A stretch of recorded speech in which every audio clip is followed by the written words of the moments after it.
لیکن شیطان نے پہلے دن کہا تھا یا اللہ میں تیری عبادت میں سے اپنا حصہ لوں گا، اور وہ کیسے لوں گا کہ ان کی عبادت میں بدعت شامل کروا دوں گا، جیسے یہ سمجھیں گے یہ بھی نیکی ہے۔ اور دیکھیں نا یہ دن اب کس طریقے سے قبرستانوں میں کیا کیا کچھ ہو رہا ہے۔ عورت کا قبرستان جانا تو جائز نہیں ہے نا، لعن رسول اللہ صلی اللہ علیہ وسلم زائرات القبور والمتخذین علیہ المساجد والسرج، سجدہ کرنے والوں پر قبر پہ چراغ جلانے والوں کو اور قبر کی زیارت کرنے والی خواتین پر اللہ کے نبی نے لعنت کی ہے۔ کوئی وجہ تو ہوگی، اور ہم کتنی لعنتیں لے رہے ہوتے ہیں، تیار ہو کر جا رہی ہوتی ہیں ایسے جیسے پتہ نہیں پکنک پوائنٹ پہ جانا ہے، بچوں کو بھی تیار شیار کر کے، بیگم صاحبہ بھی اور خود بھی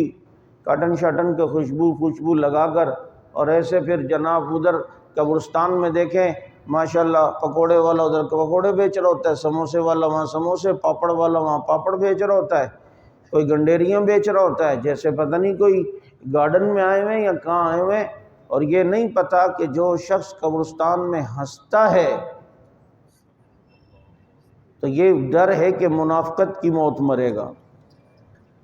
اور جو قبرستان میں کھاتا ہے ڈر ہے کہ اس کا ایمان نہ چھن جائے، اور وہاں ہم کھانے میں لگے ہوئے ہیں، کیونکہ ہم تو ایک تفریح سمجھ کے گئے تھے،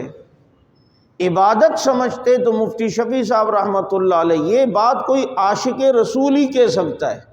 اس پوائنٹ آف ویو سے کوئی عاشق رسول ہی سمجھ سکتا ہے اور دیکھ سکتا ہے۔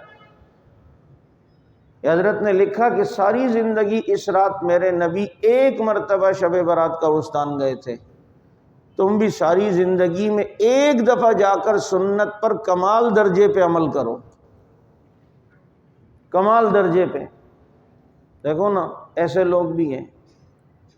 کیسے سوچ کے بھائی ہم نے نبی کی سنت کو کمال درجے میں کرنا ہے، لیکن اگر کوئی جاتا ہے، منع نہیں کیا علماء نے لیکن وہاں کی بدعات سے منع کیا۔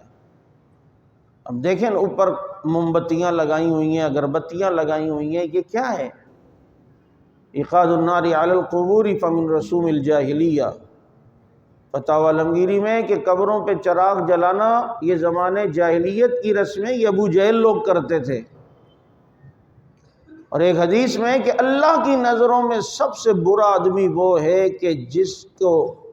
جو اسلام میں زمانے جاہلیت والے کام کریں۔